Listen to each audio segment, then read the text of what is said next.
मोक्षमार्गस्य नेतारं भित्तारं कर्मभूभृतां ज्ञातारं विश्वतत्त्वानां वन्दे तद्गुणलब्धये वन्दे तद्गुणलब्धये. आचार्य उमास्वामी विरचित तत्वार्थ सूत्र मोक्षशास्त्र आपण बघतो. सम्यक ज्ञान 5 प्रकारचं जे आहे तर ते सगळं स्वरूप आपण बघितलं. मती, श्रुत, अवधी, मनपर्यय आणि केवल ज्ञान. तर ह्याच्यामध्ये स्वाधीन ज्ञान कुठलं आहे तर केवल ज्ञान, म्हणजे त्याला पराची, इंद्रियांची, परद्रव्याची, प्रकाशाची, वस्तूची, कशाची पण तिथं गरज नाही, किंवा कर्माची पण तिथं कर्माच्या क्षय, उपशम वगैरे ह्या अवस्थांची पण गरज नाही. तर असं ते केवल ज्ञान आपल्या जीवामध्ये आहे. आणि ते ज्ञानच कसं आहे तर निरपेक्ष, किंवा त्या ज्ञानामध्येच आपल्याला निराकुलता त्या ज्ञानाच्या द्वारे प्राप्त होते, किंवा खरं सुख आपल्याला मिळतं. म्हणून हे ज्ञान मिळवण्यासाठी आपल्याला ह्या सगळ्या ज्ञानांचं स्वरूप माहिती असणं गरजेचं आहे. हे 4 म्हणजे 5ही ज्ञानांचं स्वरूप बघून आपल्याला काय फायदा आहे तर हे बाकीचे सगळे ज्ञान कसे आहेत, कर्माच्या, बाकीचे म्हणजे मती, श्रुत, अवधी आणि मनपर्यय, हे ज्ञान काय आहे तर तिथं कर्माची अपेक्षा आहे. म्हणजे कर्माचा क्षय, कर्माचा उपशम, क्षयोपशम हे सगळं आहे. त्यामुळं तिथं ही सगळी काय आहे तर परावलंबी म्हटली जातात. म्हणजे स्वाधीन ज्ञान कुठलं आहे, केवल ज्ञान आहे. आणि मला स्वाधीन व्हायचंय, कारण हे ज्ञान माझं आहे. कर्माचं आहे का ज्ञान? कर्म देते का आपल्याला ज्ञान? नाही आहे. मग त्या कर्माकडून मी ते ज्ञान कमी जास्त का घेऊ? माझं स्वतःचं असताना त्याच्यावर कर्माचा हक्क कशासाठी? म्हणजे कर्माचा क्षय झाला तर तिथं ज्ञानाचा उघाड आहे, कर्माचा क्षयोपशम झाला तर तिथं ज्ञानाचा उघाड आहे, किंवा त्याच्यामध्ये परत कमी जास्तपणा आहे. मग हे सगळं त्या म्हणजे गुण माझा, ज्ञान माझं, आणि त्याच्यावर हक्क कुणाचा तर ह्या ज्ञानावर्णीय वगैरे कर्माचा. मग हे परावलंबन किंवा ही पराधीनता कशासाठी मला का स्वीकारायची आपण? तर आजपर्यंत तर आपल्याला हे पराधीन राहावं लागले. का राहावं लागले तर आपलं स्वरूप, आपलं ज्ञान आपल्याला माहीत नव्हतं. पण आता आचार्यांनी आपल्याला हे सांगून दिले, की दाखवून दिले, की बाबा असं आपलं ह्या जीवाचं स्वरूप आहे, की केवल ज्ञान होऊ शकतं. त्या ज्ञानामध्ये सगळं काही जाणण्याची शक्ती आहे. तर मग आपल्याला परावर अवलंबून राहण्याची गरज नाही. असं हे केवल ज्ञानाचं स्वरूप वगैरे आपण बघितलं. मग एका वेळेस एका जीवाला 1, 2, 3 किंवा 4, जास्तीत जास्त 4 असतील, कमीत कमी 1 ज्ञान, असं हे 4 पर्यंत ज्ञान असू शकतं. 5ही ज्ञान एका वेळेस असू शकत नाहीत. त्याच्यानंतर आता ह्याच्याबद्दलचं थोडं स्पष्टीकरण इथं दिलेलं आहे. पान नंबर आहे 85. एक जीव के एक साथ 1 से लेकर 4 ज्ञान तक हो सकते हैं. यदि 1 ज्ञान हो तो केवल ज्ञान होता है, 2 हो तो मती, श्रुत होते हैं. म्हणजे 2 ज्ञान असतील तर नियमाने तिथं मती आणि श्रुतच असणार. मती ज्ञान आहे आणि अवधी ज्ञान आहे, किंवा अवधी ज्ञान आहे मनपर्यय आहे, असं नाही. तर तिथं असले 2 तर मती आणि श्रुतच असणार, दुसरे असणार नाहीत. 3 हो तो मती, श्रुत, अवधी अथवा मती, श्रुत, मनपर्यय ज्ञान होते हैं. और 4 हो तो मति, श्रुत, अवधि और मनपर्यय ज्ञान होते हैं. एक ही साथ 5 ज्ञान किसी के नहीं होते, और एक ही ज्ञान एक समय में उपयोग रूप होता है. म्हणजे आता एक भावलिंगी संत आहेत, त्यांना 4 ज्ञान आहेत, मती, श्रुत, अवधी, मनपर्यय 4ही ज्ञान आहेत. पण एका वेळेस कुठल्या ज्ञानाचा उपयोग असणार आहे? कुठल्या 4 पैकी एकाच ज्ञानाचा उपयोग एका वेळेस असणार आहे. मग ज्या वेळेस समजा आता मती ज्ञानाच्या द्वारे ते जाणत आहेत, मग त्यावेळेस त्यांच्याकडं श्रुतज्ञान आहे, अवधी ज्ञान आहे, मनपर्यय ज्ञान आहे. पण त्या ज्ञानाचा आता तिथं काय आहे, उपयोगात नाही. त्यांच्याजवळ ती ज्ञानं आहेत, पण आता उपयोगात कुठलं आहे तर मती ज्ञान आहे. मग कधी श्रुतज्ञान असेल, कधी अवधी ज्ञान असेल, कधी मनपर्यय ज्ञान असेल. पण जेव्हा त्याचा उपयोग असेल तर एका वेळेस कुठलं तरी एकच ज्ञान उपयोगामध्ये असणार. उपयोगामध्ये असणार म्हणजे काय, त्या ज्ञानाच्या द्वारे जाणण्याची तिथं क्रिया चालू आहे. मग जेव्हा ती जाणण्याची क्रिया चालू आहे तर त्यावेळेस ह्या 4 पैकी कुठलं तरी एक ज्ञान तिथं म्हणजे त्याच्याद्वारे तिथं जाणण्याची क्रिया चालू असणार आहे. म्हणून सांगितलं की एक ही ज्ञान एक समय में उपयोग रूप होता है. केवल ज्ञान के प्रकट होने पर वह सदा के लिए बना रहता है. दूसरे ज्ञानों का उपयोग अधिक से अधिक अंतर्मुहूर्त होता है. म्हणजे आता आपल्याला ज्या ज्ञानाचा आपण वापर करतोय, मतिज्ञानच्या द्वारे जाणतोय किंवा श्रुतज्ञानाच्या द्वारे जाणतोय, तर अधिक से अधिक जास्तीत जास्त त्या ज्ञानाचा उपयोग आपण एका वेळेस किती करू शकतो, तर अंतर्मुहूर्त, म्हणजे त्याच्यापेक्षा जास्त आपण त्या ज्ञानाच्या द्वारे जाणणार नाही. मग काय होणार, अंतर्मुहूर्ताच्या नंतर लगेच दुसऱ्या ज्ञानाचं अवलंबन घेतलं जाणार. म्हणजे आता मतिज्ञानाने जाणतोय, मग परत काय होणार, श्रुतज्ञानाने जाणणार, परत काय होणार, परत मतिज्ञानाने जाणणार. म्हणजे असं तिथं उपयोग आपला काय होतोय, बदलत राहतो. उससे अधिक नहीं होता. उसके बाद ज्ञान के उपयोग का विषय बदल ही जाता है. केवली के अतिरिक्त सभी संसारी जीवों के कम से कम 2 अर्थात मति और श्रुत ज्ञान अवश्य होते हैं.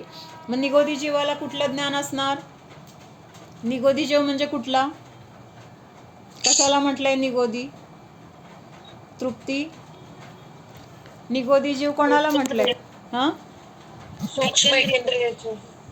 निगोदी जीवाची विशेषता काय आहे, त्याला 18 वेळा जन्म, पूर्ण लोक कशात असतात ते सगळीकडे आहेत व्यापलेले. पण निगोदी जीवाला म्हणजे आपण त्याचं काय ओळख आहे मुख्यतेने, एका श्वासामध्ये 18 वेळा जन्म आणि 18 वेळा मरण. म्हणजे किती त्यांचं ते क्षुद्र आयुष्य आहे. आपण श्वास घेईपर्यंत ते 18 वेळा जन्मले आणि मेले पण, म्हणजे कसं होत असेल, किती फास्ट त्यांचं जन्म मरण होत असेल. मग अशा जीवाला कुठलं ज्ञान असणार आहे तिथं, अंतर्मुहूर्त होत आहे ज्ञान ना, मतिज्ञान नाही, एका वेळेस काय सांगितलंय, सभी संसारी जीवों के कम से कम 2 अर्थात मति और श्रुत ज्ञान अवश्य होते हैं. मग निगोदी जीवाला कुठलं ज्ञान असणार, मति आणि श्रुत. एक जर ज्ञान असेल तर ते नियमाने केवल ज्ञानच असणार.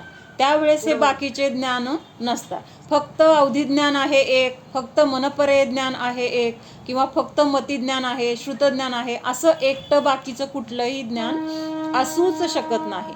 एकटं राहण्याचा हक्क कुणाचा आहे, फक्त केवल ज्ञानाचा. म्हणजे एकटं त्यावेळेस बाकीचे ज्ञान तिथं असणार नाहीत. आणि जर कमीत कमी ज्ञान किती असणार, कमीत कमी म्हणजे संसारी जीवाच्या अपेक्षेने बरं का, संसारी जीवामध्ये कमीत कमी किती ज्ञान असणार, 2 असणार. म्हणजे तिथं एक ज्ञान असणार नाही. आता ते निगोदी आहे, क्षुद्र आहे, 18 वेळा जन्ममरण करतायत एका श्वासात, म्हणून त्यांचं ज्ञान कमी आहे, फक्त मती ज्ञानच आहे असं नाही. दोन्ही पण ज्ञानाचा तिथं उघाड आहे. पण तो उघाड केवढा आहे, अतिशय अल्प आहे.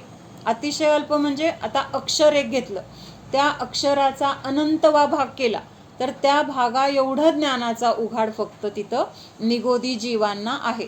पण तिथं त्या ज्ञानामध्ये कुठल्या ज्ञानाचं उघाड आहे, मती आणि श्रुत, दोन्ही पण ज्ञानाचं तिथं काय आहे, त्यांना म्हणजे आहे उघाड तिथं.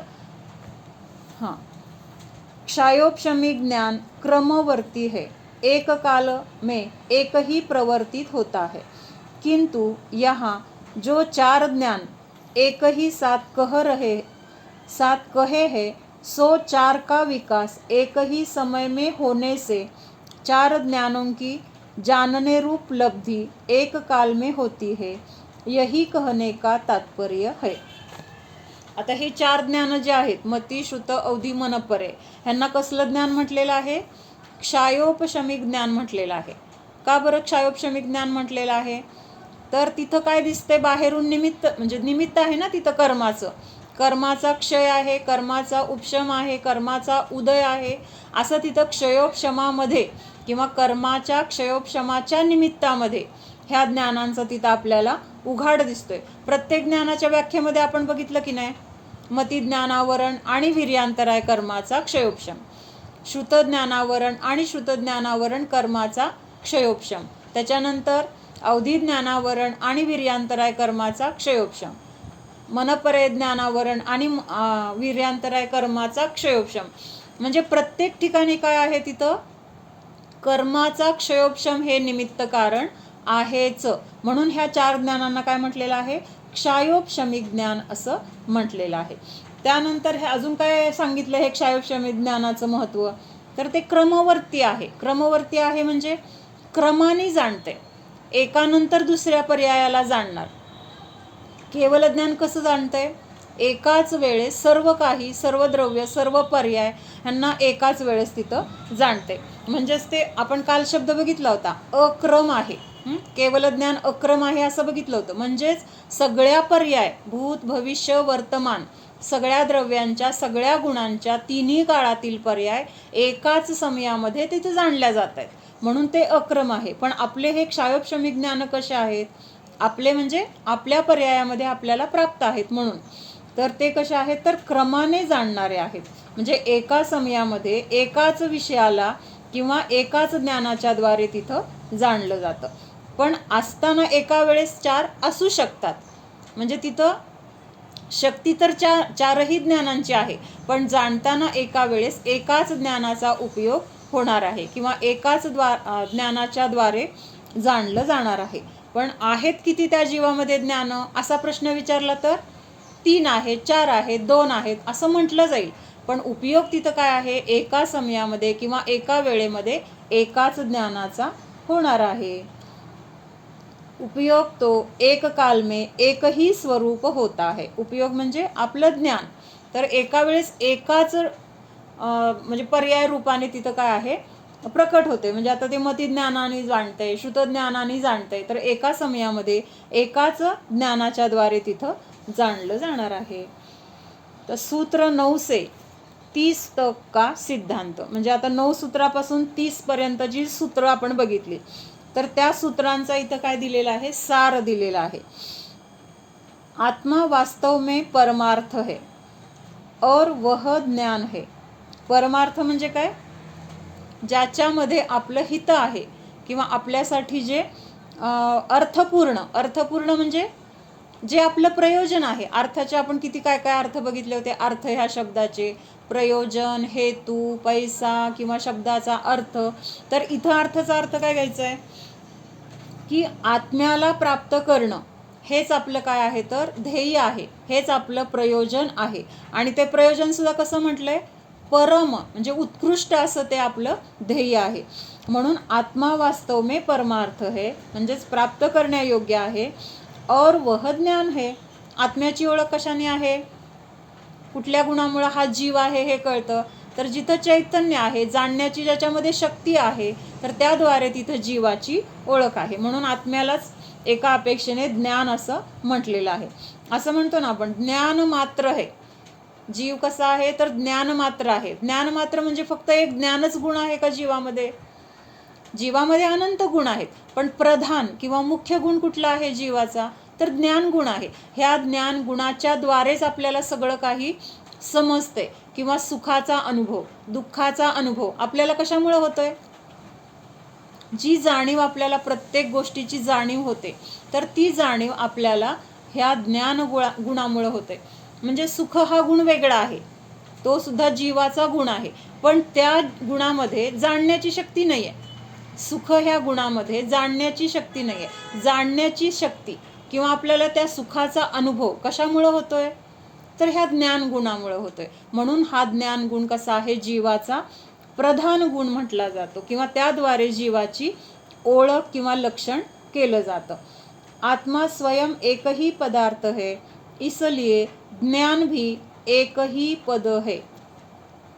म्हणजे आत्मा हा एक स्वतंत्र जीव आहे आणि त्याच्यामधला ज्ञान सुद्धा हे काय आहे, एक महत्त्वाचं एक गुण आहे किंवा त्याला एक पद म्हटलेलं आहे. जो यह ज्ञान नामक एक पद है, सो यह परमार्थ स्वरूप साक्षात मोक्ष उपाय है. म्हणजे आपल्याला जर यथार्थ ज्ञान असेल, सम्यक ज्ञान असेल, तर आपल्याला काय आहे, ते मोक्ष मिळवण्यासाठी साक्षात उपाय. साक्षात म्हणजे काय, दुसऱ्या कुणाचं अवलंबन गरजच नाही. म्हणजे एखादं काम करायचं आहे आपल्याला, एखादा कुठला तरी अधिकारी आहे, त्याच्यापर्यंत आपण पोहोचू शकत नाही आहे, मग काय करतोय आपण, त्याला ओळखणाऱ्या एखाद्या माणसाची जर आपल्याला ओळख असेल तर त्या माणसाच्या द्वारे आपण त्या अधिकाऱ्याकडून काम करून घेतोय. मग ह्याला काय म्हटलं, डायरेक्ट केलं का आपण काम, किंवा डायरेक्ट करू शकलो का, मध्ये कुणाचं तरी आपण काय घेतलेलं आहे, आधार घेतलेला आहे.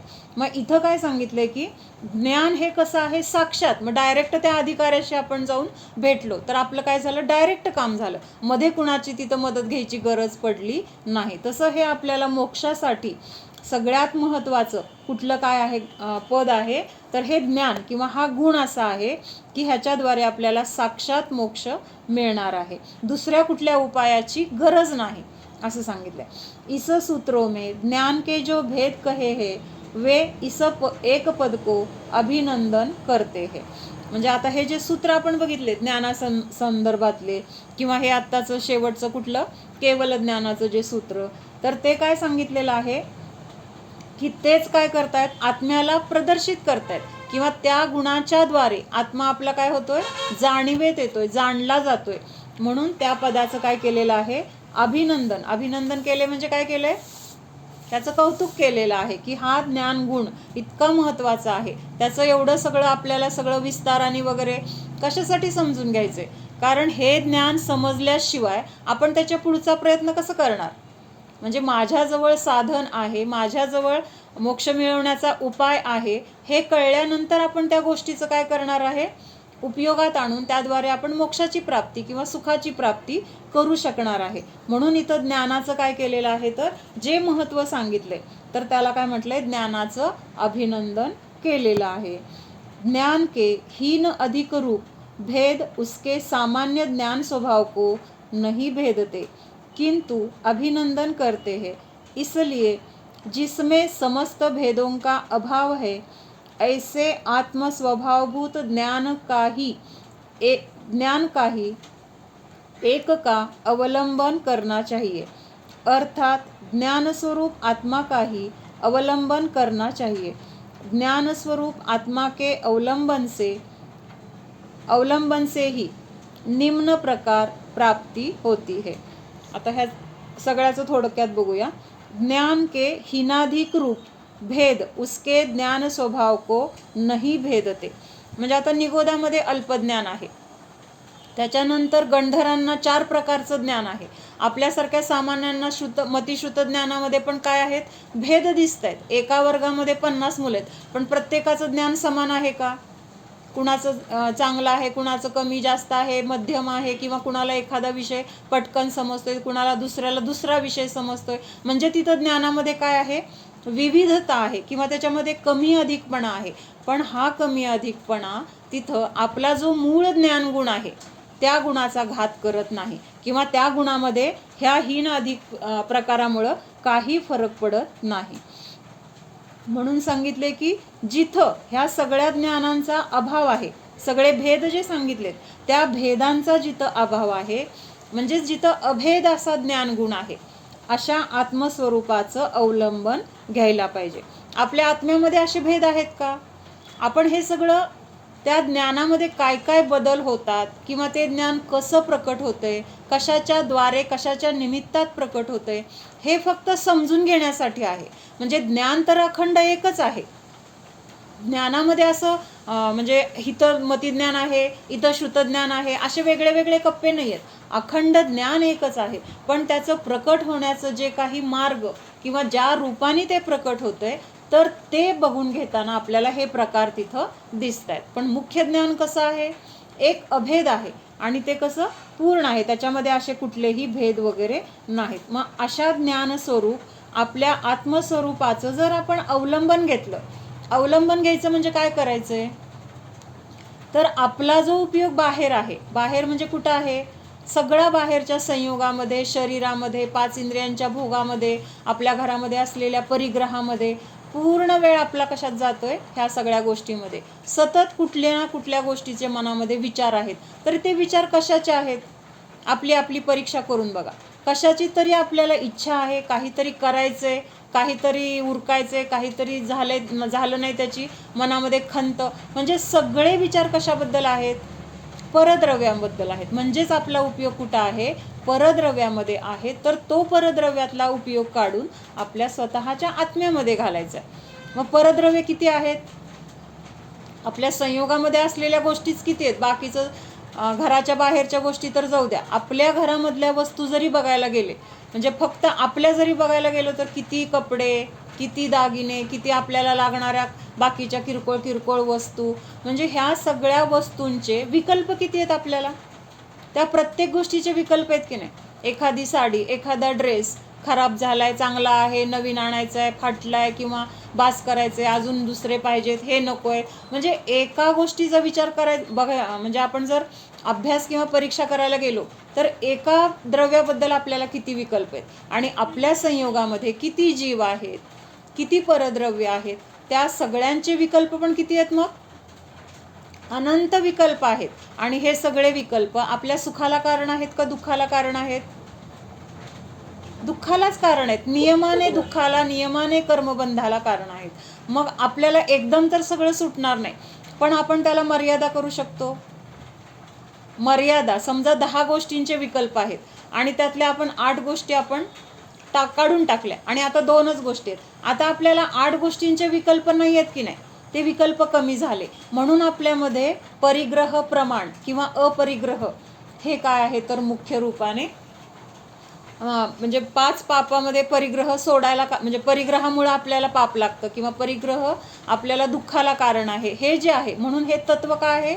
अपरिग्रह किंवा परिग्रह जेवढा आहे त्याच्यामध्ये सुद्धा प्रमाण करायला सांगितले. प्रमाण केल्यामुळं काय होतंय? त्याच्या बाकीचं जे आपण सोडलेलं आहे तर त्याच्याबद्दलचे सगळे विकल्प संपले, त्याच्याबद्दल होणारे रागद्वेष संपले, त्याच्या निमित्तात येणारे कर्माचे आश्रव थांबले गेले. म्हणून इथं प्रमाणाला महत्त्व आहे. मग आम्हा काय म्हणायच्या की भले तुम्ही षटखंडा एवढा तुम्ही परिग्रहाचं प्रमाण म्हणजे तेवढं ठेवला परिग्रह चालेल, पण तेवढं तरी प्रमाण करणं गरजेचं आहे. आता षटखंडा एवढा परिग्रह म्हणजे भरत चक्रवर्ती एवढा परिग्रह तर आपल्याकडे असूच शकणार नाही. तरी सुद्धा जर आपला मोह सुटत नाही किंवा आपल्याला असं वाटतं की उद्या आपल्याकडे अजून एवढे आले तर आपण काय करायचं वगैरे असं असेल, पण तर म्हणजे तुम्ही खूप परिग्रहाचं प्रमाण करा. म्हणजे अगदी भरत चक्रवर्तीकडे जेवढा परिग्रह होता तेवढा परिग्रह सोडून बाकी सगळ्या परिग्रहाचा त्याग असं म्हटलं तरी चालेल, पण त्या प्रमाण करण्याला महत्त्व आहे. म्हणजे आपल्याला एवढा ठेवायचं नाही आहे, पण म्हणजे प्रमाणाचं महत्त्व सांगण्यासाठी आम्हा असं सांगायच्या की बाबा परिग्रहाला प्रमाण करणं का गरजेचं आहे, तर त्या बाहेरच्या कर्माचा आश्रव म्हणजे जेवढा आपण परिग्रह ठेवतोय त्याच्याबद्दलचे रागद्वेष, त्याच्याबद्दलचे विकल्प, आणि परत अजून घेऊ पण शकतोय. त्याग केला नाही म्हणजे काय? बाहेर गेलो, आपल्याला एखादा ड्रेस आवडला, पैसे आहेत खिशामध्ये, आपल्याला कोणी अडवणार नाही आहे, घेतलं लगेच. आणि तेच परिग्रह असला तर नाही, आता माझं परिग्रह आहे की बाबा एवढे दिवस मी आता माझे काय 50 ड्रेसचं परिग्रह आहे, म्हणजे तेवढा नियम केला आहे आणि आता आपल्याला घ्यायचं काही कारण नाही आहे, त्यामुळे त्या परिग्रहाचे विकल्प संपले. त्याच्याबद्दलचा राग द्वेष, किती छान आहे, घातल्यावर किती छान दिसल किंवा कुणी मला घातलं तर छान म्हणणार नाही, हे सगळ्या गोष्टींचा तिथं काय झाला? आपोआप त्याग झाला. आणि त्याच्यामुळं जे ते बनत असताना जे काही तिथं हिंसादी दोष घडलेले आहेत तर त्या सगळ्यांचं पण आपल्या डोक्यावर काही ओझं येणार नाही. आपण ड्रेस घेतला म्हणजे त्या ड्रेस बनवताना किंवा त्या ड्रेस कशापासून बनवलाय? कापसापासून. तर त्या कापसाचं बी पेरण्यापासून त्या शेतकऱ्यांनी किती कशाय केले असतील, तिथं पेरताना किंवा ते उगवेपर्यंत किती हिंसा झाली असेल, किती तिथं आकुलता झाली असेल, काय नुकसान झालं म्हणून त्याला दुःख झालं असेल, ह्या सगळ्याचं आपल्याला तिथं काय आहे? भागीदारी आपोआप मिळते. ही भागीदारी आपण मंदिरात जाऊन घ्यायचं का आपण घरी असं मनात धरू शकतो? असं मंदिरात घेतलेलं सगळ्यात चांगलं, कारण पंचपरमेष्ठीच्या साक्षीने आपण नियम घेतोय तिथं, ते घेतलेलं चांगलं. समजा आपण जाऊ शकत नसेल तर जिनवाणी असते घरामध्ये, जिनवाणीच्या समोर घेऊ शकतो. म्हणजे असं प्रमाण करणं महत्त्वाचं आहे. म्हणजे आपल्याला कशावरून कुठं गेलो आपण, म्हणजे विकल्प आपले जेवढे कमी होतील तेवढं तिथं काय आहे? आपल्याला निराकुलता आहे. म्हणून तिथं अशा ज्ञानस्वरूपाचं अवलंबन घ्यायचं आहे की जिथं विकल्प नाहीत किंवा जिथं कुठलं टेन्शन, चिंता, भीती नाही. हां, तर आता काय सांगितलंय? देवशास्त्र गुरु कुणाकडून पण घेऊ शकतो, पण जर समजा आता आपल्या सानिध्यात नाही आहेत गुरु किंवा आता आपल्याला मंदिरात पण आपण कुठेतरी अशा ठिकाणी आहे की घरापासून मंदिर लांब आहे आणि मला नियम घ्यायचा आहे, मग नियम घ्यायचे तर आत्ता आपण घरी जिनवाणी समोर घेऊ शकतो, पुन्हा मंदिरात गेल्यावर परत एकदा तिथं रिपीट करू शकतो. असं म्हणजे तिथं पर्याय भरपूर आहे. पण करणं महत्त्वाचं आहे. ह्याच्यातून आपल्याला काय बघायचं आहे की मला परिग्रहाचं प्रमाण करायचं आहे. मग 500 साड्यांचा नियम घेतला तरी चालेल, 1000 साड्यांचा, 1000 ड्रेसचा मर्यादा, एवढं तर आपण घेत नाही. पण तेवढं तिथं लिमिट झाल्यामुळं काय झालं, त्या बाहेरच्या सगळ्या गोष्टींचा तिथं आपोआप आपल्याला कर्मबंध थांबलेला आहे. हां, तर अशा ज्ञानस्वरूपाचं अवलंबन घेतल्यानंतर आपल्याला काय काय प्राप्त होतं ते इथं सांगितलं. निजपदकी प्राप्ती होती है. निजपदकी म्हणजे जे आपलं आहे त्या आपल्या वैभवाची, आपल्या स्वरूपाची, म्हणजे ह्या केवल ज्ञानाची किंवा अनंत ज्ञान, अनंत दर्शन, अनंत सुख, अनंत वीर्य, ह्या सगळ्या गोष्टींची प्राप्ती होते. हे आपले काय आहेत, तर हे वैभव आहे किंवा हे आपले निजपद म्हटलेलं आहे. निजपद म्हणजे जे आपलं आहे, माझं स्वतःचं जे आहे ते मला प्राप्त होते. समजा आपली एखादी वस्तू, त्याच्यावर कुणीतरी कब्जा केलाय आणि कब्जा केलाय म्हणून कोर्टात आपण त्याच्यावर दावा केलाय आणि मग खूप वर्षांनी खूप वर्ष ती केस चालू होती, 25 वर्ष, आणि 25 वर्षानंतर काय झालं, जे आपलं होतं हक्काचं तर ते आपलं आपल्याला मिळालं.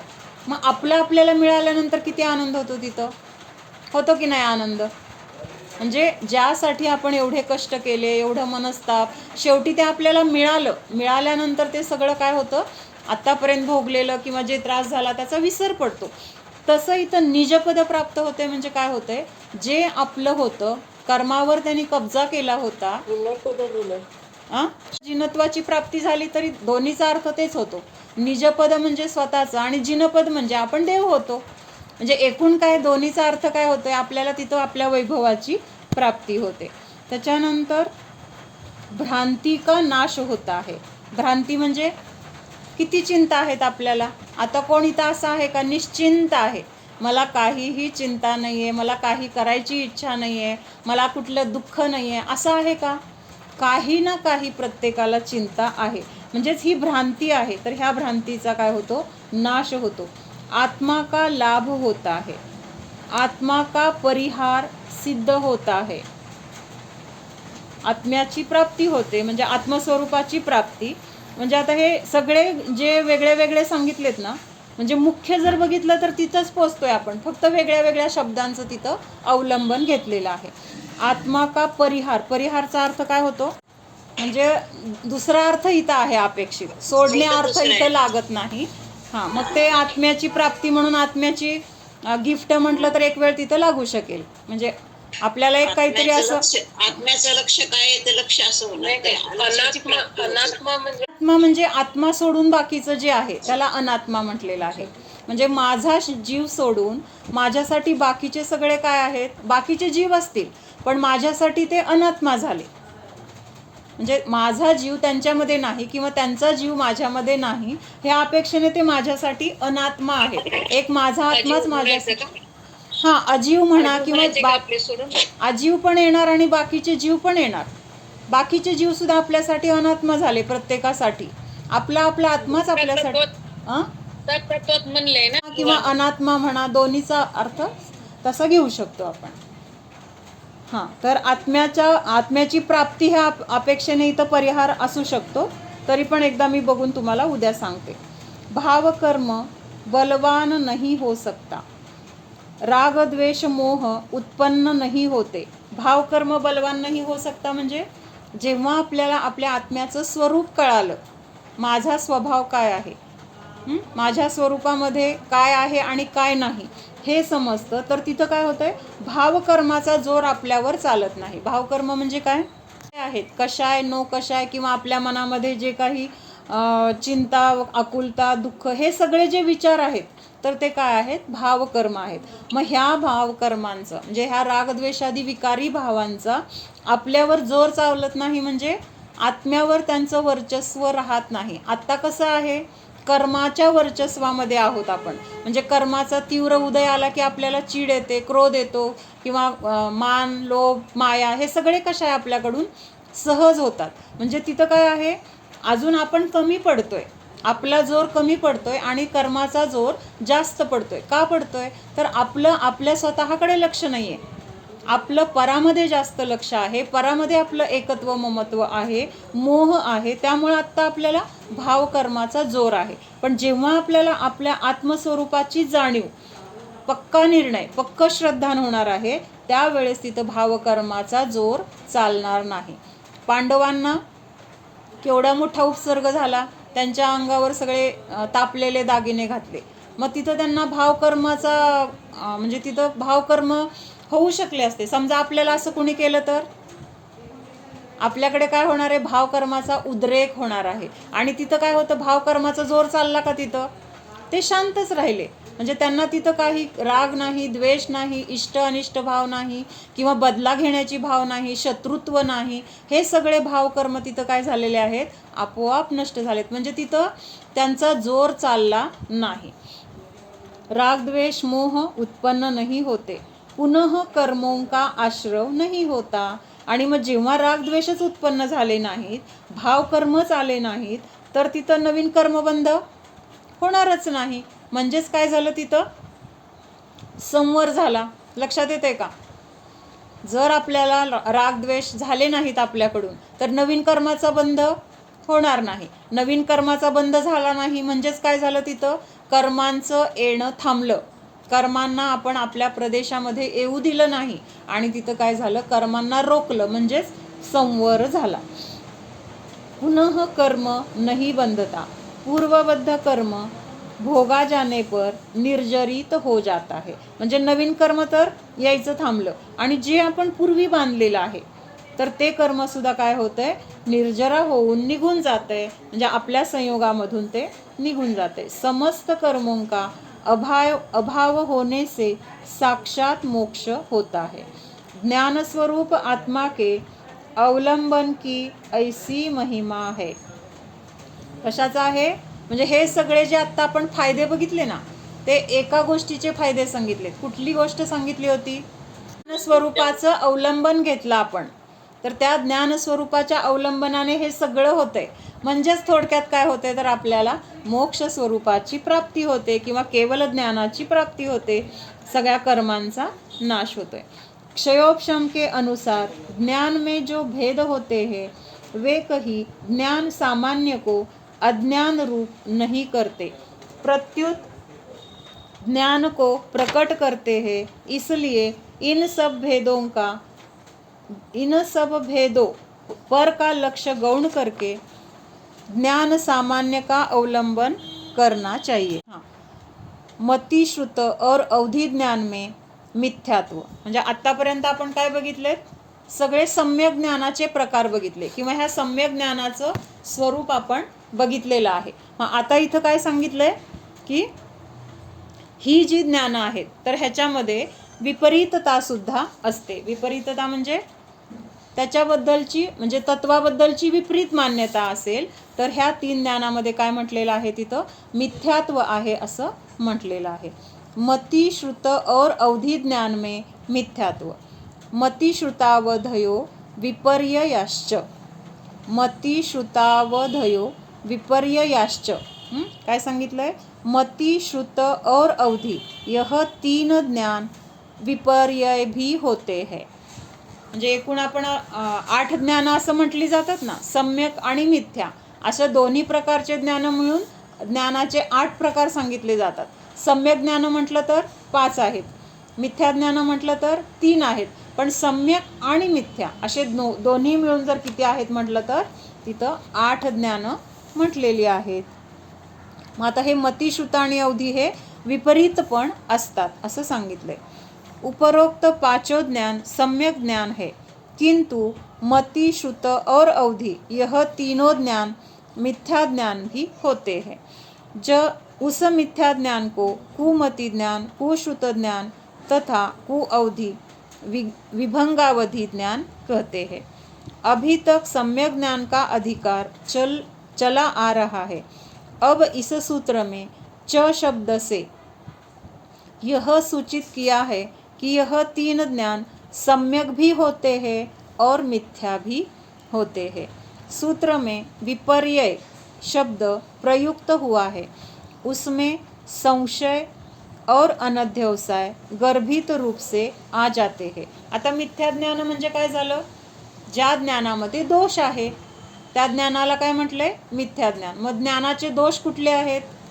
संशय, विपर्यय आणि अनध्यवसाय हे ज्ञानाचे 3 दोष आहेत. मग ह्या आता इथं सूत्रामध्ये तर एकच शब्द आलाय, विपर्यय एवढा शब्द आलाय, म्हणजे विपरीतता, एकच दोष आलाय. पण त्यांनी काय सांगितलं की जरी इथं विपरीत हा एक शब्द आलाय पण त्याच्यामध्ये संशय आणि अनध्यवसाय हे 2 सुद्धा काय आहेत? गर्भित रूपाने त्याच्यामध्ये येतातच असं सांगितलंय. मति और श्रुत ज्ञान में संशय, विपर्यय और अनध्यवसाय यह 3 दोष है. अवधि ज्ञान में संशय नहीं होता किंतु अनध्यवसाय अथवा विपर्यय यह 2 दोष होते हैं, इसलिए उसे कुअवधि अथवा विभंग कहते हैं. विपर्यय संबंधी विशेष वर्णन 32वें सूत्र की टीका में दिया गया है. आता हे 3 दोष सगळ्यांना माहीत आहेत, संशय, विपर्यय आणि अनध्यवसाय. ह्याचं स्वरूप कोणीतरी सांगा. कोण सांगतंय? हां, जिज्ञासा नसणे. जिज्ञासा नसणे. संशयमध्ये काय सांगितलंय की हे का ते, म्हणजे 2 गोष्टी आहेत, त्या दोन्हींपैकी निर्णय नाही आहे तिथं. म्हणजे हे टोक आहे का ते टोक, म्हणजे नक्की कुठला हा तिथं निर्णय नाही, त्याला तिथं संशय म्हटलेला आहे. मग साप आहे का दोरी आहे, कधी साप वाटतोय कधी दोरी वाटतोय, पण तिथं निर्णय नाही आहे. आणि विपरीततामध्ये काय होणार की तिथं दोरी आहे त्याला साप म्हणतोय, किंवा साप आहे त्याला दोरी म्हणतोय. जे आहे त्याच्या उलटं तिथं समजतोय. तिथं निर्णय आहे, निर्णय केला की ही दोरीच आहे किंवा हा सापच आहे असताना तिथं उलटं असणार आहे. पण आता तिथं आपण निर्णय केलाय. संशयमध्ये निर्णय नव्हता, विपर्ययमध्ये निर्णय आहे. आणि अनध्यवसायमध्ये काय आहे? काहीतरी आहे, काय का असेना, मला काय त्याच्याशी देणं घेणं नाही म्हणून सोडून देतो. म्हणजे जिज्ञासा नाही आहे, जाणून घेण्याची इच्छा नाही आहे. मग ह्या 3 गोष्टींच्या द्वारे आपल्याला तिथं दुःख मिळतं, म्हणून ह्याला काय म्हटलेलं आहे? दोष म्हटलेलं आहे. कारण जसं आहे तसं ज्ञान न झाल्यामुळं किंवा चुकीचं ज्ञान झाल्यामुळं किंवा निर्णय नसल्यामुळं किंवा काय आहे ते जाणून घेण्याची इच्छा नसल्यामुळं तिथं आपल्याला जे योग्य उपाय आहेत ते केले जात नाही आहेत आपल्याकडनं. त्यामुळं योग्य ते उपाय न केल्यामुळं तिथं दुःखाला सामोरं जावं लागतंय. म्हणजे आता संशयमध्ये काय होतंय की हे का ते, आणि मग तिथं संशय, मग तिथं आपण निर्णयच करत नाही आहे त्या ज्ञानामध्ये. आणि निर्णय नसल्यामुळं त्याचा उपाय काय करणार? समजा तिथं साप आहे आणि आपण तिथं सापाला समजा साप समजलो, तर तिथं काय होणार आहे? आपल्याला काहीतरी तिथं आपल्याकडनं त्याला बाहेर काढण्यासाठी किंवा त्याच्यापासून सुरक्षितता मिळवण्यासाठी आपल्याकडनं प्रयत्न केले जाणार आहेत. पण संशय जोपर्यंत आहे, मग दोरी आहे का साप आहे, दोरी आहे का साप आहे, ह्याच्यामध्ये काय झालं? आपलं उपाय करणं राहून गेलं आणि कदाचित त्यामुळं आपल्याला धोका होऊ शकतो. त्यामुळं संशयामुळं पण तिथं दुःख आहे. किंवा विपर्ययमध्ये काय होणार आहे की तिथं आहे साप आणि आपण समजलो समजा दोरी आहे, निर्णय केला आता दोरी आहे, निर्णय करून आपण घरामध्ये निवांत बसलो आणि मग काय झालं? त्या सापाने समजा कुणाला तरी चावलं. म्हणजे तिथं चुकीचं ज्ञान केल्यामुळं आपल्याला तिथं दुःखाला सामोरं जावं लागलं. म्हणून निर्णय योग्य किंवा जसं आहे तसं होणं पण गरजेचं आहे. आता अनध्यवसायामुळं काय आहे? तर तिथं आपण काहीच जाणून घ्यायचा प्रयत्न केला नाही, म्हणजे तिथं उपाय करण्याचा प्रश्नच आला नाही. आणि त्यामुळं परत तिथं काय होणार आहे? त्या गोष्टीमुळं आपल्याला जो त्रास होणार आहे तो भोगावाच लागणार आहे. म्हणून ज्ञान कसं पाहिजे? निर्दोष पाहिजे, त्याच्यामध्ये कुठलाही संशय नको. तिथं जो निर्णय आहे तो जसं वस्तूचं स्वरूप आहे तसं निर्णय असणं गरजेचं आहे, किंवा निर्णय करणं पण गरजेचं आहे. म्हणजे अनध्यवसायामध्ये तिथं जिज्ञासाच नाही आहे. मग मी जीव आहे का शरीर आहे, काय करायचं आहे, काय का असेना असं म्हणून बसलो तर चतुर्गती भ्रमण आपलं संपणारच नाही. कर्म येतच राहणार आहे, रागद्वेष होतच राहणार आहेत. मग आपल्याला ह्याच्यातून बाहेर कोण काढणार आहे? म्हणून आत्ता आपल्याला वेळ आहे, किंवा आपल्याला काहीतरी आपलं महान पुण्य आहे की आपल्याला हा मनुष्य जन्म मिळाला आहे. मग ह्या मनुष्य जन्मामध्ये हा निर्णय करायचा आहे आपल्याला की मी जीव आहे, माझं स्वरूप काय आहे. आजपर्यंत आपण अनेक भव, अनंत काळ आपण काय केलेलं आहे? ह्या शरीरामध्ये म्हणजे विपरीत मान्यता करून घालवलेलं आहे. हे शरीर म्हणजे मी, असा निर्णय आपण केलाय की नाही? आपल्या ज्ञानामध्ये काय निर्णय आहे की हे शरीर म्हणजे मी, हे घर माझं, ही मुलं बाळं माझी, हा घरामधला सगळा काय परिग्रह आहे तो माझा. म्हणजे त्याच्याबद्दल आपण सगळं काय केलेलं आहे, विपरीत निर्णय, विपरीत मान्यता केलेली आहे. किंवा तसं ज्ञान झालेलं आहे, ते ज्ञान कसं आहे, विपरीत ज्ञान झालेलं आहे. हे शरीर म्हणजे आपण आहोत का? पण आपलं ज्ञान, निर्णय काय आहे की शरीर म्हणजे मी, असा निर्णय आहे का नाही आपला? जर असा निर्णय नसता तर उठल्यानंतर आपल्याला पहिल्यांदा आता काय करायचंय, काय खायचंय, काय कुणाला द्यायचंय, हाच विचार येतो. मी जीव आहे हा जर निर्णय असता तर पहिल्यांदा उठून आपण ध्यानाला बसणार. पहिल्यांदा आपल्याला जीवाची आठवण येणार. उठल्यानंतर आपल्याला पहिल्यांदा कुणाची आठवण येते? प्रत्येकाने विचार करा. आज उठल्यानंतर काय करायचं, जाग आल्यानंतर हे सुरू होतं चक्र, की आज काय कामं आहेत, पहिल्यांदा काय करायचंय, कुठं जायचंय, कुठलं महत्त्वाचं आहे, काय नाही केलं तर चालतंय. म्हणजे सगळं आपण जो जो विचार करतोय तो पराचा. म्हणजे हा विचार पराचा काय येतोय आपल्याला, तर तिथं आपल्या ज्ञानामध्ये आपण विपरीतता केलेली आहे. म्हणजे आपल्या ज्ञानामध्ये विपर्यय नावाचा दोष आहे. कळतंय ना? म्हणजे ह्या दोषामुळं कसे दुःख देणारे आहेत, किंवा हे दोष आपल्या ज्ञानातून निघणं का गरजेचं आहे हे आपल्याला कळायला पाहिजे. मग हे जर विपरीतता नष्ट झाली, मग मी जीवच आहे, मी शरीर नाही, असं ज्ञान झालं, तसा निर्णय झाला. असा निर्णय झाल्यानंतर आपण प्राधान्य कुणाला देणार? आपल्या स्वतःला देणार किंवा स्वतःच्या घराला देणार. ह्याचा अर्थ आपण बाहेर कुणावर अन्याय करणार नाही. उलट जिथं धर्म कळाला किंवा जिथं आपल्याला वस्तूचं स्वरूप जसं आहे तसं कळालं, तर आपल्याकडून व्यवहार पहिल्यापेक्षा छान होतो. लक्षात येते का? पहिल्यांदा आपण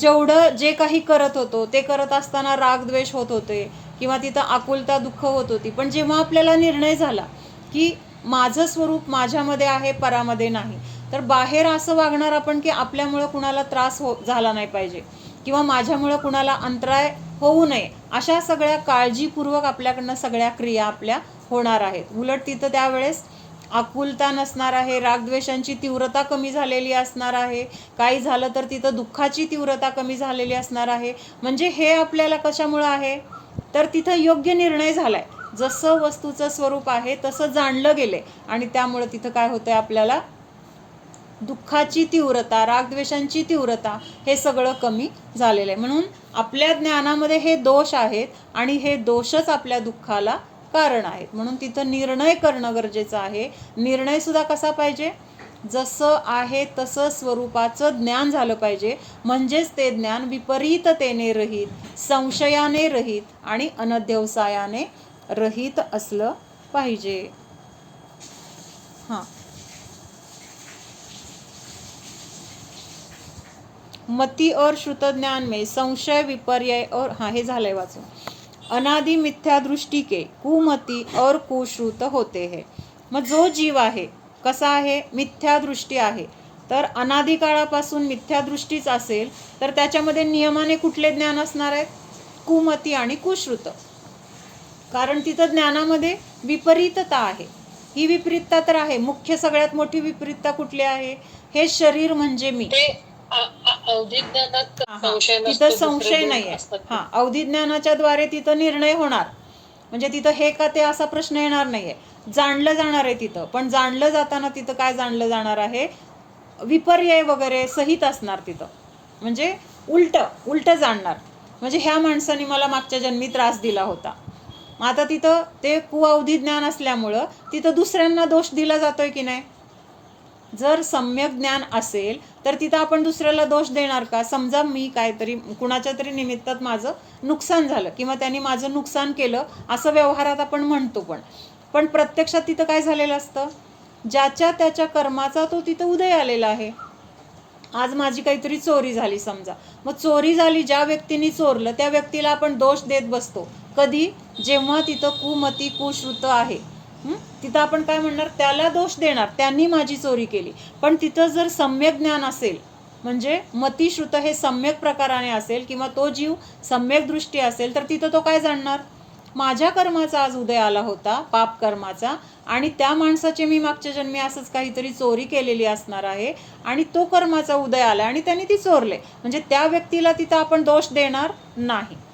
तसं कुअवधीमध्ये काय होणार की तिथं संशय तर नाही आहे, कारण ते ज्ञान स्पष्ट जाणतंय. प्रत्यक्ष जाणते. त्यामुळं तिथं त्याला ज्ञान तर लगेच होणार, पण ते ज्ञान विपरीत. त्याला ज्ञान काय होणार की आता त्या कुणी चोरी केली हे माहीत नाही आहे, पण चोरी झाली. मग अवधी ज्ञानाच्या द्वारे जाणूया कुणी चोरी केली, हां त्या माणसाने चोरले. मग त्या माणसाला तिथं दोष दिला जाणार. त्याच्यामुळं मला काय झालं, नुकसान झालं. त्यांनी माझ्या घरामध्ये येऊन चोरी केली म्हणून आपण त्याला काय करणार, चोर म्हणणार, त्याची बदनामी करणार, त्याची कंप्लेंट करणार. मग ह्या सगळ्या गोष्टी कशामुळे झाल्या, त्या कुअवधी ज्ञानामध्ये तिथं विपरीतता आहे, तिथं सम्यकपणा नाही आहे. सम्यकपणा असतं तर हे जाणलं असतं की तो निमित्त आहे, त्यांनी मला नुकसान केलेलं नाही आहे, त्यांनी मला दुःख दिलेलं नाही आहे, तर ते माझ्या कर्माचा तसा उदय आहे. म्हणजे असा फरक आहे तिथं. हाँ, अनादि मिथ्या दृष्टि के कुमति और कुश्रुत होते हैं तथा उसके देव और नारकी के भव में कुअवधि भी होता है. जहाँ जहाँ मिथ्या दर्शन होता है वहाँ वहाँ मिथ्या ज्ञान और मिथ्या चारित्र अविनाभावी रूप से होता है. म्हणजे ज्या जीवाला सम्यक दर्शन नाही, सम्यक दर्शन नाही म्हणजे काय की शरीर आणि मी ह्याला एक मानतोय, किंवा जो परिग्रह आहे तो माझा, असं जे काही श्रद्धान आहे, तर ते श्रद्धान जिथं जिथं आहे, तर ते श्रद्धान असल्यामुळं त्या जीवामध्ये जे काही ज्ञान आहे त्या ज्ञानाला मिथ्या ज्ञान म्हटलं जाईल. आणि त्यानुसार त्याचं जे जे काही आचरण असेल तर त्या आचरणाला तिथं मिथ्या चारित्र म्हटलं जाईल. म्हणजे इथं काय शब्द आलाय, मिथ्या दर्शन जिथं जिथं असेल तिथं तिथं मिथ्या ज्ञान आणि मिथ्या चारित्र अविनाभावी आहे. अविनाभावी कशाला म्हटलंय, सांगितलं ते सांग. मिथ्या दर्शन मुळे काय सांगितलं, त्यांचा अविनाभाव सांगितला. म्हणजे काय, चारित्र तिन्ही असणार. हा म्हणजे असणारच. जर तिथं सम्यक दर्शन नाहीये तर तिथं काय आहे, जे ज्ञान आणि जे चारित्र असेल तर नियमाने मिथ्या असणार. आणि जिथं सम्यक दर्शन असेल तिथं नियमाने जे ज्ञान आणि चारित्र असेल तर ते सम्यकच असणार. असं हे अविनाभावी आहे. जिथं दूर आहे तिथं अग्नी असणार. अविनाभाव आहे, बरोबर. हाँ, जैसे सम्यक दृष्टि जीव नेत्रादि इंद्रियों से रूपादि को सुमति से जानता है, उसी प्रकार मिथ्या दृष्टि भी कुमति ज्ञान से उन्हें जानता है. तथा जैसे सम्यक दृष्टि जीव श्रुत ज्ञान से उन्हें जानता है तथा कथन करता है, उसी प्रकार मिथ्या दृष्टि भी कुश्रुत ज्ञान से जानता है, कथन करता है. तथा जैसे सम्यक दृष्टि अवधि ज्ञान से रूपी वस्तुओं को जानता है, उसी प्रकार मिथ्या दृष्टि कुअवधि ज्ञान से जानता है. तब फिर मिथ्या दृष्टि के ज्ञान में और मिथ्या दृष्टि के ज्ञान को मिथ्या ज्ञान क्यों कहते हो. प्रश्न काय कळला का, म्हणजे सम्यक दृष्टी जीव पण ज्या गोष्टीला जाणतोय, मिथ्या दृष्टी पण त्यालाच जाणतोय. तसंच तो म्हणजे चारित्र पण त्याचं म्हणजे काय सांगितलंय, हां मतिज्ञानाने जाणतोय किंवा श्रुतज्ञानाने जाणतोय किंवा अवधी ज्ञानाने जाणतोय. मग सम्यक दृष्टी जसं जाणतोय तसंच मिथ्या दृष्टी पण जाणतोय. मग त्याच्यामध्ये तुम्ही मिथ्या दृष्टीच्या ज्ञानाला मिथ्या ज्ञान का म्हणताय, असा प्रश्न आहे. तर ह्याचं उत्तर आपण उद्या बघूया. दारू पिलेला माणूस पण कधी आईला आई पण म्हणतोय, आईला बायको पण म्हणतोय, किंवा बायकोला बायको म्हणतोय, बायकोला आई पण म्हणतोय. पण जेव्हा तो बायकोला बायकोच म्हणतोय तेव्हा तो शुद्धीत म्हणतोय का, चुकून म्हणलं गेलंय त्याच्याकडून. म्हणजे असं ते ज्ञान तर येईल आपल्याला उद्याच्या सूत्रामध्ये बघूया. ठीक. ओम सावधान जाणा, हा मी शुद्ध जीव आहे, जाणणारा आहे, मात्र जाणत आहे.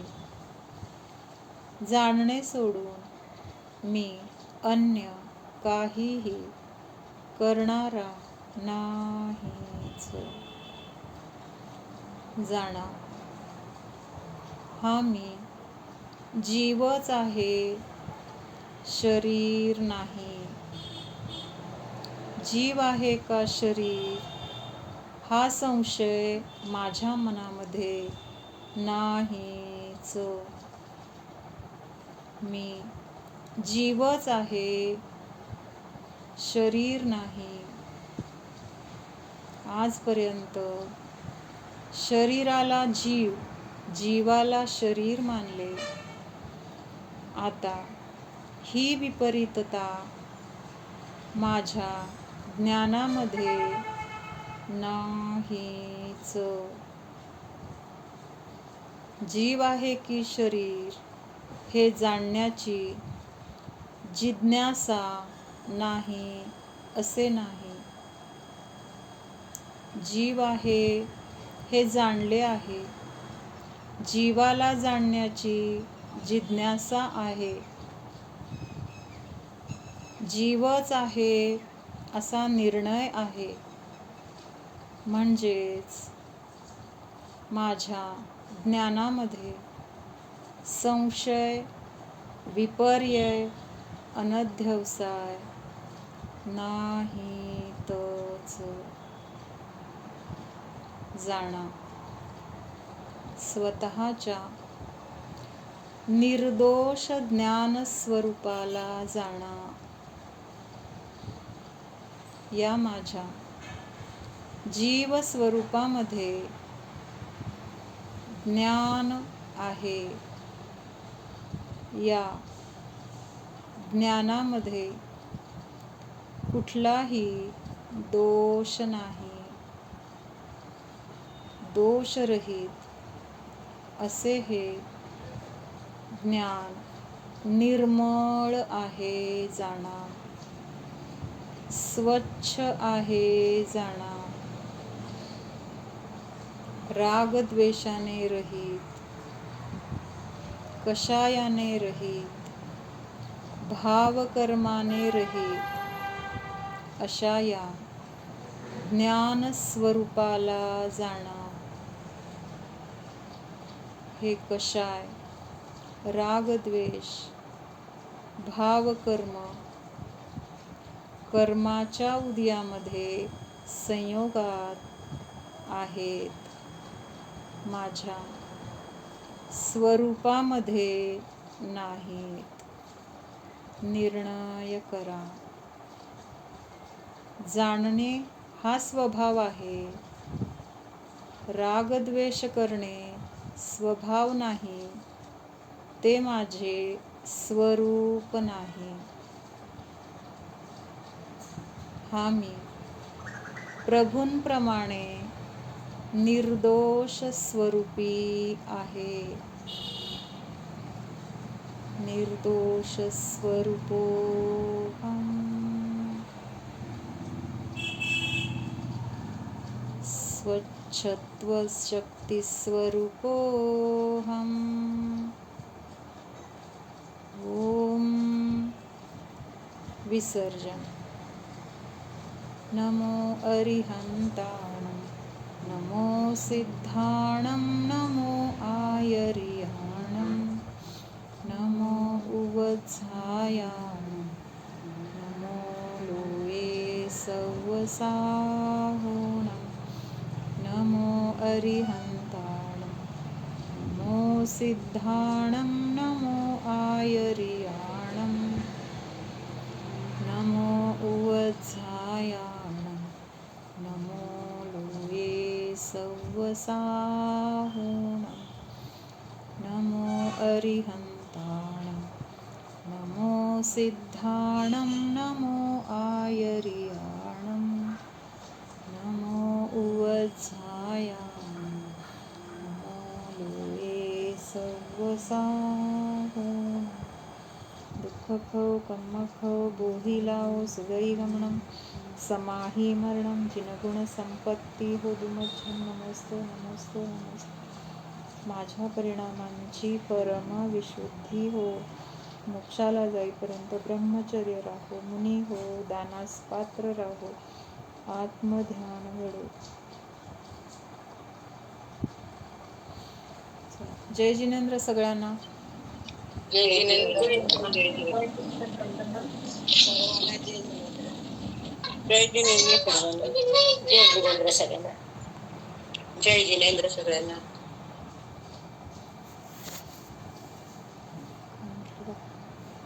तिकडे जावा कुठे? कानेकडे. कानेच ना, नागणे. नागणेकडे नको म्हटलं मग इथून. मोहित म्हटलं परत 5 दिवसांनी लगेच बोलवलं तर काय करायचं ना. हो. इथनं जवळ सातारा पडते इथंच आहे, इकडून टाकून रोहितला विचारलं. तू पण नाही 5 दिवसांनी. तसं सांगता येतं की आम्हाला 10 दिवसांनी यायला जमेल म्हणून. तसं काय ते तसं समजून घेतात 4-5 दिवस लेट या किंवा तोपर्यंत ह्या गोळ्या घ्या. हां पण मग मोहित म्हटलं इकडं सचिन गांधीला दाखवते येतात म्हणे इथं बोलतलं. सचिन गांधी ते वेगा मावशीचा मुलगा माहिती आहे ना? बारामतीचं ना, बारामतीचे न्यूरो आहे ना तो. नीरो बारामतीचे मुंबईकरांच्या हां नाते हां हां. ते येतात ना वडोजला. हम्म. मग त्यांना दाखवून ना जवळ पडेल ना. नको म्हटलं पण मी त्यांना म्हटलं हो काल माझा अख्खा दिवस उलटीसारखा आणि आत्ता सुद्धा जेवून आले पण इतकं उलटीसारखं मला तिथे उभं राहत नव्हतं. संजय म्हणणं म्हटलं मला चक्कर येत होती. होय. इतकं उलटीसारखं आत्मा कुच म्हणलं आता उलटीसारखंच होते जेवले तरी उलटीसारखं होते. ह्याचं कारण तर कळायला पाहिजे ना. मी म्हटलं ते तरी सांगा ना तुम्ही असं गळल्यासारखं झालं उलटी. नाही म्हणजे तुम्ही नागणे जणांकडे जाऊन या आणि मग सगळं सांगते तुम्हाला. मग मोहितला फोन केला मग त्याने रोहितला केला. रोहित म्हटलं जवळ आपल्याला हेच पडेल ना.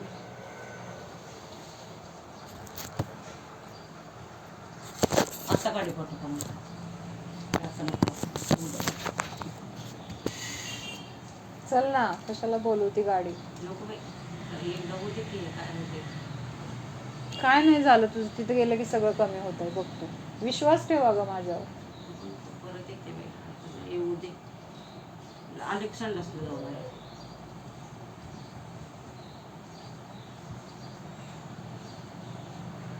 मागं लागले त्या दवाखान्यात तर मला उभंच राहत नव्हतं चक्कर आलं. सांगितलं का त्यांना? सांगितले तुम्हाला चक्कर येते म्हणजे नाही तुमचं बीपी सगळं व्यवस्थित. बीपी तपासला का? नाही आता नाही तपासला. आपण काल पण बघितलीस की काल रात्री.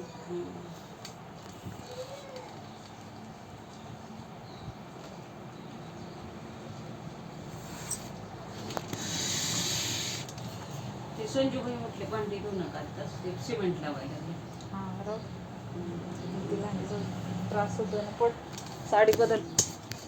नाही ते तुझं स्वाध्याय चाललं होतं ना बदलते साडी. इथं झोपली वय तू घोडे दिलं का तिला? अगं मांडीतच यायला लागली, वरनं येते एकदा इकडून येते एकदा इकडून येते. हा बसलीच तरी आलीच आणि ते दिसतं ना ग सगळ्यांना मग. ते लक्ष सगळं त्यांच्यात. नवीन साड्यात घोडे मला घालायचे तिथं. चिक्की खाल्ली चिक्की थोडस दूध थोडं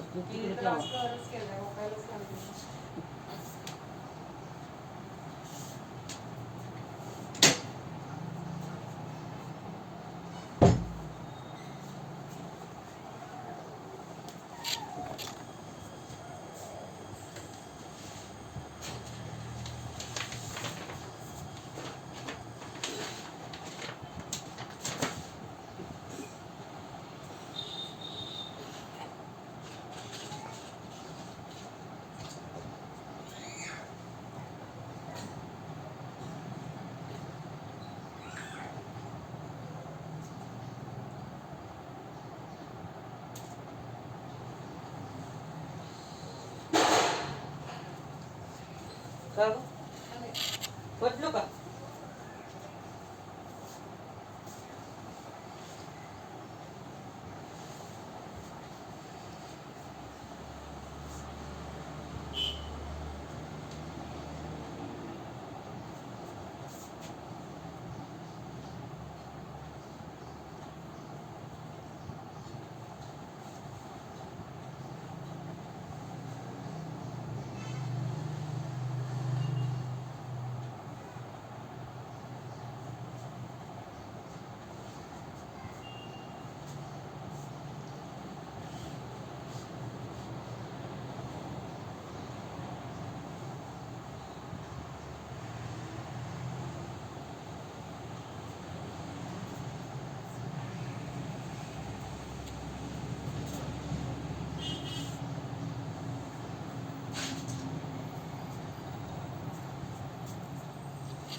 ते पण देते सगळं बसून. पापड करायला घ्या. आपण धुवून टाकली की उद्या परत वाढणार नाही. तू मशीन लावणार आहे का?